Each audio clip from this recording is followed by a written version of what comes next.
Welcome to the USU Career Studio podcast that helps you navigate your career path. If you enjoyed this episode, make sure to tell your friends and family all about it. Subscribe to our podcast on Apple, Spotify, YouTube, or anywhere else you listen to get access to our newest content. Thanks for joining us for our Friday face-to-face episode. I'm Marissa Armistead, your host, and I am so excited to welcome a dear friend of mine, Miranda Newsom, to the show. Welcome, Miranda.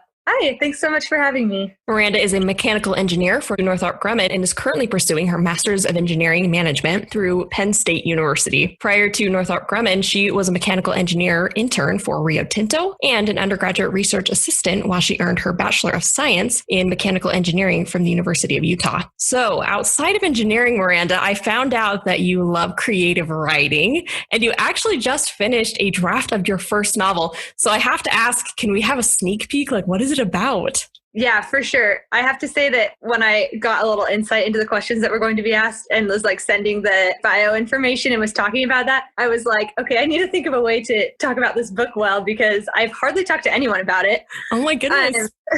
But I just finished like a first draft a few months ago. It's actually like not related to engineering at all. It's kind of like a YA contemporary novel. And I would say like the theme of it is kind of learning how to have like confidence and acceptance of the fact that life is going to have challenges. Kind of from a teenage perspective, I think that for me and a lot of people, that might be a time where you realize that life has potential to get really hard. And then you have to kind of decide how resilient you're going to be. And yeah, so that's kind of the overall overview of what it's about. Oh my gosh, Miranda, this is perfect. Okay, and I actually, fun fact, I didn't know that that's what the book was about. This is a perfect segue into our conversation about career confidence. So wow, way to nail it. But yeah, so this month we are diving into a concept of building career confidence.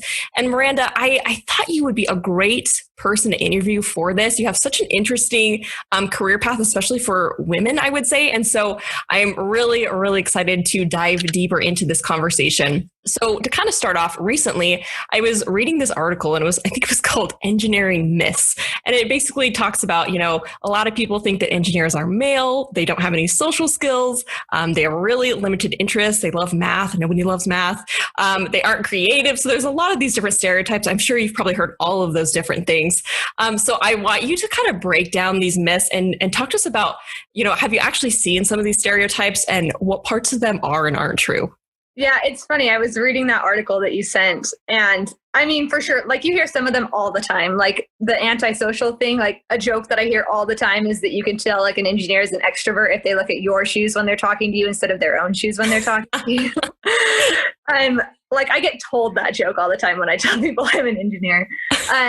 But yeah, I mean, as far as like breaking down the like myths and stereotypes, I think that, with anything, like if you're looking for a stereotype, then you're going to like convince yourself it's true. Cause I think your brain kind of like discards anything that like refutes that information. And then like if you see something that lines up with the stereotype you have, you're like, yep, there it is. But I think in general, engineering is such a broad field that it would be impossible to even have stereotypes because like you need engineers to engineer like stuff that people consider like cool and athletic, right? Like bikes and skis, or like you need engineers to like software engineers to like make really great like social media website platforms or like, you know what I mean? Yeah. And then for sure. And even when there are really like technical sides of things, usually to be successful, like it requires a huge range of skill set besides just, being able to like type numbers into a calculator and never look up from your desk.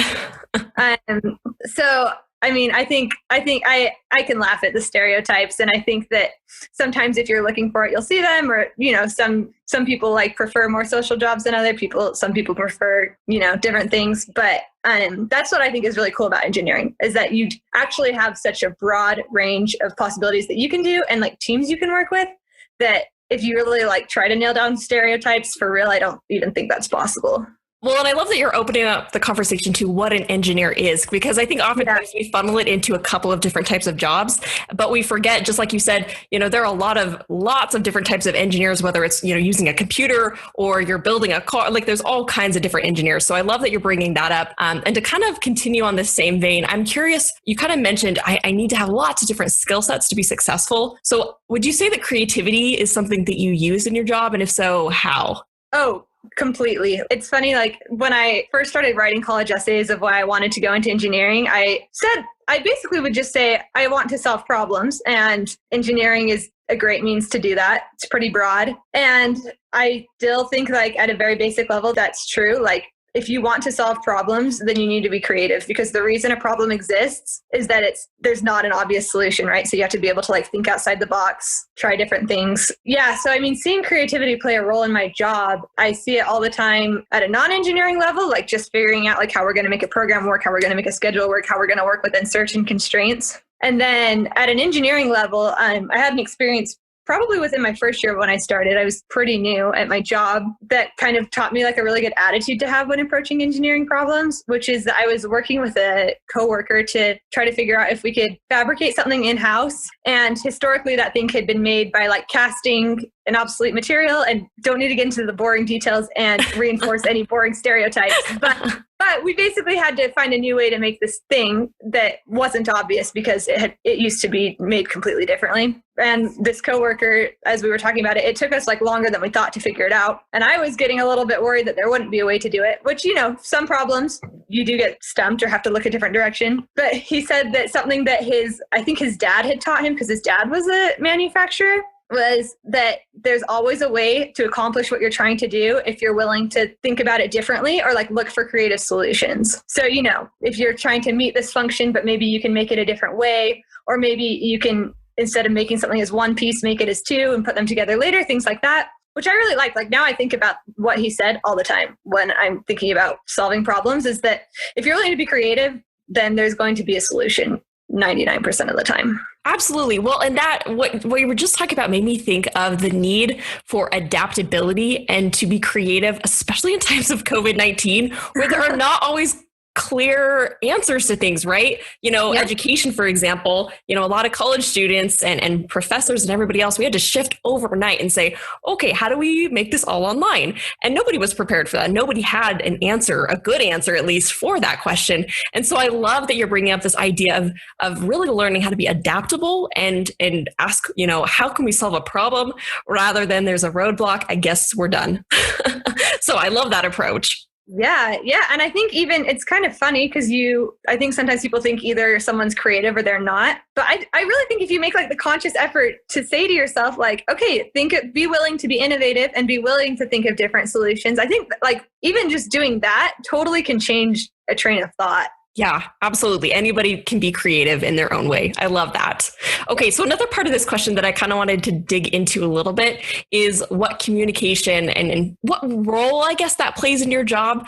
So I'd love to hear about kind of the communication/social skills that you need to be successful. I feel intimidated by this question because people can like clearly hear my communication skills right now.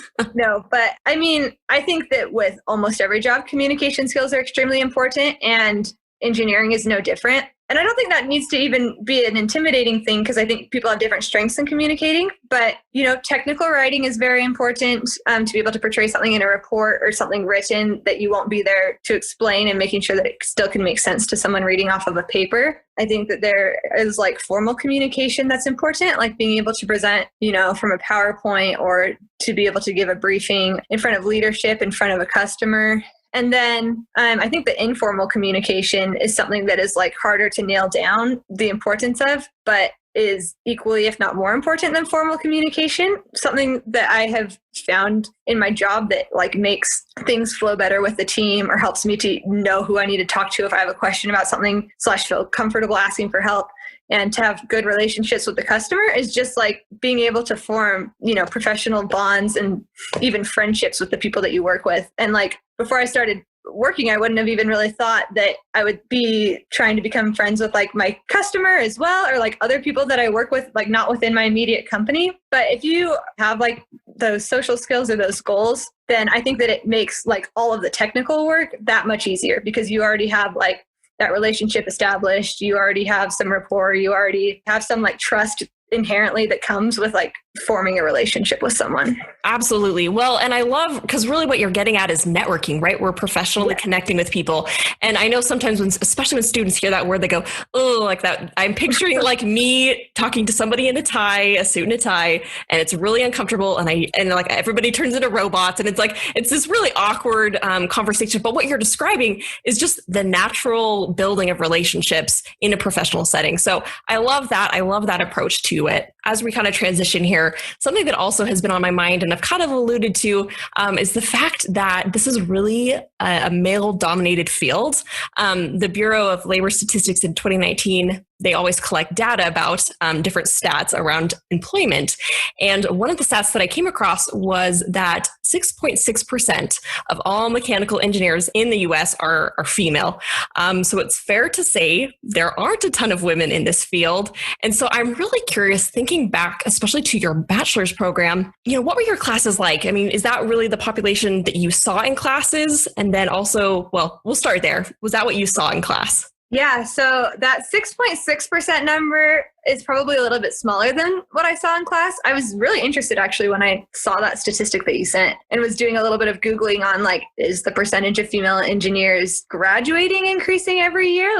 Do we expect to see that number go up? I think that there might be some varying numbers depending on, what studies or investigation was done, but it looked like for the most part, we're seeing a 20% woman graduation rate now, but it looks like that 20%, that number has been hovering around 20% for the last few years. It had been increasing and now it's kind of plateaued, which is interesting. I thought when I looked it up, I would see that the numbers were climbing and would continue to climb. And then I could answer this question and say, it's only 6.6% now, but the numbers are climbing, which 20% is for sure an improvement over 6.6%. But yeah, so to answer the first question, it mirrored the classroom demographics and that it was definitely more male dominant. There was a higher percentage of women, but I think that 20% number probably is pretty closely representative to what I had in my classes. Sure. And so kind of a follow-up question to that. I'm curious, and obviously we're not going to name any names here, but I am curious, did you see gender bias or discrimination, whether it was a professor or maybe kind of within the content? Was there anything that would you kind of say the class was maybe geared towards men more than women? Did you notice any of that? I think as far as specific classes go, I had great professors and the people that I would study with or do group projects with. I felt like I had a good experience as far as avoiding any of the gender bias or discrimination. I think the main thing that I would see that wasn't so obvious is that people have made, and I still sometimes hear comments that say, oh, that's so awesome that you're a woman in engineering. You're going to have so many opportunities because companies are trying to hire women. Companies are trying to have more women in leadership roles, are trying to have more women higher up, which, isn't inherently a bad thing.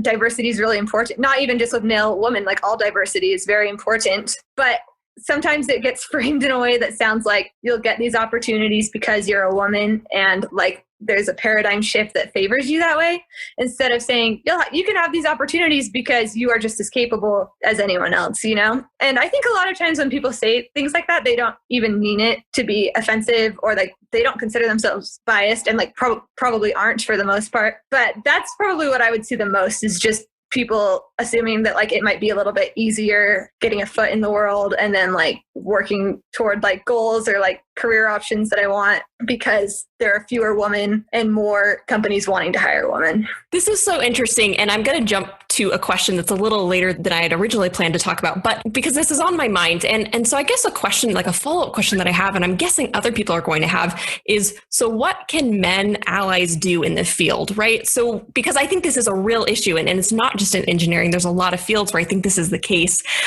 So what advice or, what recommendations would you have for somebody who's I hear you, Miranda, I want to help and support women in engineering, but I'm not exactly sure what that means or what that looks like. What advice would you give them? Yeah, I recognize that being a woman also isn't the only way to potentially feel like there's some kind of barrier. I know that being, a minority in race or a lot of different things can also have this issue.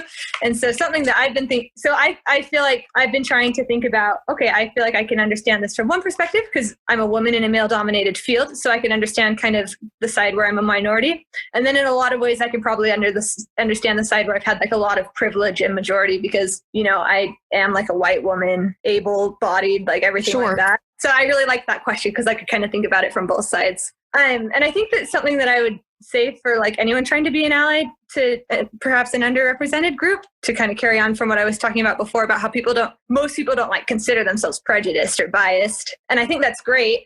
And I think that probably most people, their intent is rarely malicious. But I think it's maybe important to ask yourself how you think about things or how you say things. And if there's like any way that could be construed or interpreted as biased or like as somehow talking down to someone or like implying something that is probably not productive. And then I think the other thing is that, again, because most people don't consider themselves prejudiced, is that maybe they don't think that it's an issue like overall because they aren't prejudiced, or like the people that they spend time with aren't prejudiced, which is great. But I think that the world obviously isn't perfect and it still exists. So I think it's also important to be willing to listen to people when they say that they feel like they're experiencing prejudice. If they're suggesting that maybe there's a policy or something that can change that can help address this issue, rather than assuming that it's a non-issue because you personally don't feel like you hold any bias, I think it's important to just be kind of willing to listen and take action from what you hear.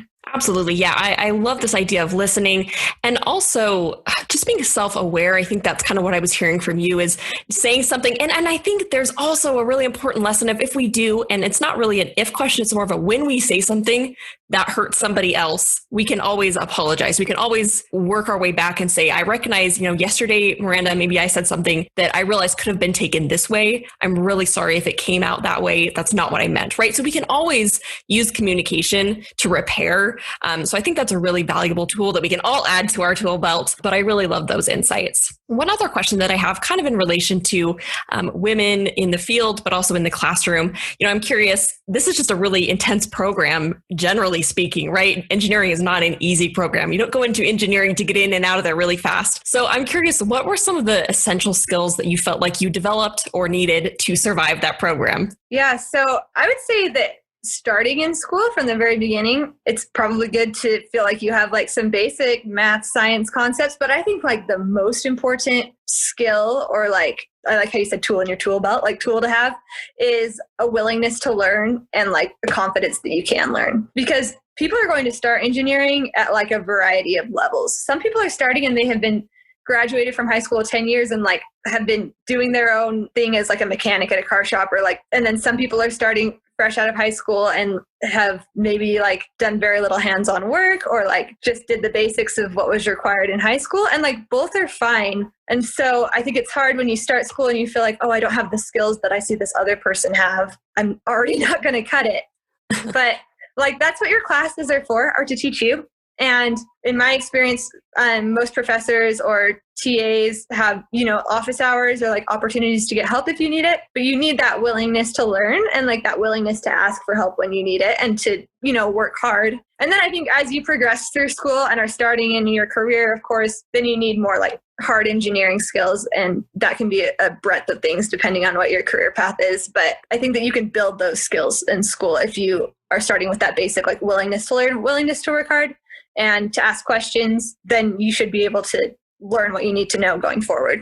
I love that. And that leads me into my next question. And I know this is like not the funnest question to get asked, but I'm curious, have you ever felt imposter syndrome, or that feeling of maybe I don't belong here? You kind of alluded to the fact that that's probably a common feeling in the program, but I'm curious for you personally, have you ever felt that, whether it was in school, maybe on the job? And then how did you overcome that or work through it? Talk to us about a time when you've kind of walked through that process. Yes. To answer the first part of the question, if I've felt that at school or on the job, yes to both. For sure. I think that one thing that helped me get through it is I definitely felt it when I started school, which is kind of what I was alluding to. I suddenly felt like, oh, I don't know as much about this stuff as some people that seem to already know and have experience. And I think it helped me when I don't remember where I learned it, but I remember like learning that imposter syndrome like has a name, is an actual thing that people experience, because then I could put a word to it and say, I'm not alone feeling this way. Like, imposter syndrome is a term because a lot of people feel this way. And so then it's a little bit easier to say, okay, knowing that, I can work on moving past it, as opposed to thinking I'm just an imposter the whole time. Yeah. And I think that another thing that is really helpful is realizing that in almost every environment you're in, it's okay to ask for help if you don't know. So if you're feeling like I think something that comes with imposter syndrome is like feeling like I don't know as much as everyone around me, and I'm going to get asked a question or a project or something that I'm not going to know. And then like everyone's going to find out, or I'm going to be so embarrassed or whatever. But I mean, in most cases, worst case scenario is that you get handed a project or you get handed something to do that you don't understand yet, is that you can ask for help. And unless you like are in a toxic environment, you won't be looked down upon for asking for help. And if you are, then you probably want to find a way to remove yourself from that environment anyway. Absolutely. And then the other thing that I was thinking about that helped me get through it is looking back at times where I initially had felt unsure of myself or maybe overwhelmed, and then was able to accomplish what I had been worried about. And so I think of you as you have these confidence building moments where you are assigned something, you get asked to do something, and at first you think that you aren't sure if you have the skill set to do it, and then eventually are successful, then you can use that as a stepping stone the next time you feel a little bit nervous to be able to say to yourself, okay, well, this isn't a foreign situation to feel overwhelmed or like I'm worried about my capabilities to accomplish this thing. I've done it before and I can do it again. And that might include asking for help, like I talked about. But I think as we grow confident, a way to grow confidence in ourselves is to be able to look back at our past successes. Oh, I love that so much. I love this idea of it might be a new problem, but it's not a new process that we have to use to necessarily figure it out. So, Miranda, that was gold. I love that. I love that so much.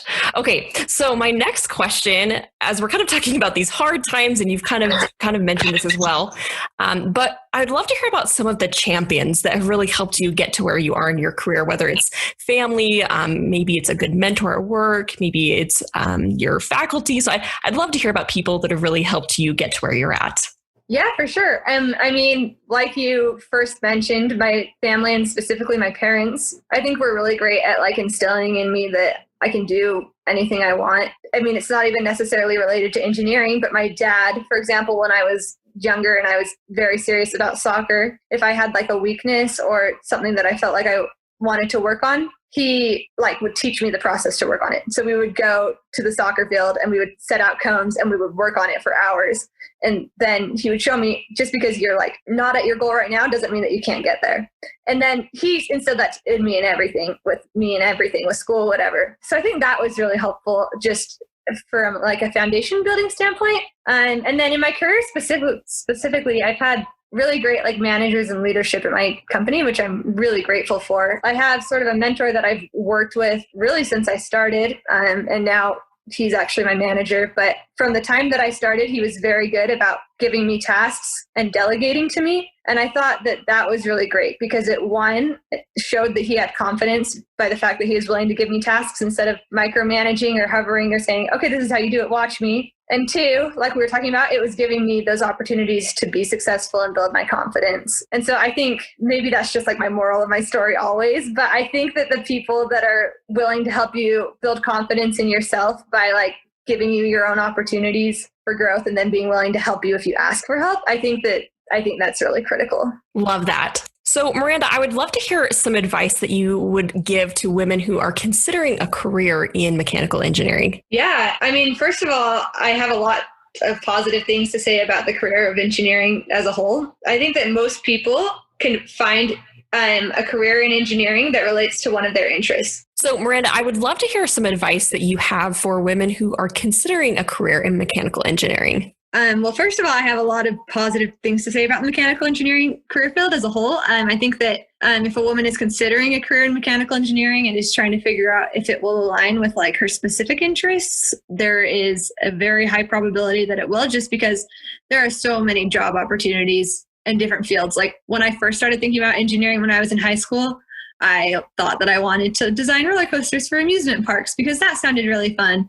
And then when I was partway through school, I thought that it would be really neat to be involved in the biomedical engineering industry, designing medical devices, because I wanted to potentially help that group of people. And then I did an internship in the mining industry, and now I'm in the defense industry and really like that job. And that's a tiny percentage of the different span of jobs that are out there. So I think that if someone wants a career field where they can feel like they won't be limited and can find something that matches their interests, and then even if their interests shift, feel like it's a wise career path to take in order to broaden their horizons and potential opportunities for growth, I would say engineering is a great option for that. I think that if women are feel analytically minded and like to think logically, but also have a creative side like we were talking about earlier, I think that engineering is a great field. So yeah, that's the major advice that I'd give, is kind of think about what you want for your long-term goals and see if there's a way that engineering can meet those goals. And I think that it likely can. And then I think that they can feel some confidence going forward. Love that, Miranda. So Miranda, as we come to a close, I would love to ask you one final question. And that question is, if you could give us one piece of advice about building career confidence, what would it be? I think my piece of advice about building career confidence is find that one or like handful of things that you feel really good about for yourself, that you feel very competent about. That thing can be a specific skill, like it can be a social skill. It can be, an area of science or a class that you felt very good at. I would take that thing and build from it and know that the next thing that you can learn just as well as that thing. And also, search for opportunities where you can use those strengths that you have and then use those opportunities to build other strengths so that going forward, you have even more of a foundation to work off of. And then I think it's easy to be confident in, one thing or a smaller group of things, even if you don't feel confident in your abilities as a whole, because there's a wide range of things that you need in the workplace. But as you build off of those individual things, then over time, you'll look back and realize that you've cultivated skills in all these areas and you can feel confident about that. Miranda, I love this theme throughout our entire chat today. There's kind of been this theme of building off of past experience and past skills. And I think that's such a great approach. Again, as we as we live these times of COVID-19 where things continue to change, I think reflecting on what we already know, what we already have skills in, and then just saying, you know what, I'm going to adapt a little bit. I'm going to add this tool to my toolkit today. I'm going to add this piece and this piece. I just think that that's a way to approach gaining new skills without feeling overwhelmed. And I think that will really resonate with a lot of our students listening. So I just want to say a huge, huge thank you for taking time out of your busy day to be with us. It's been wonderful. Yeah, thank you so much for having me. I really enjoyed it. Thanks for joining us here at the Career Studio today. Please remember to join us next week as we begin to discuss our new monthly theme of lifelong learning.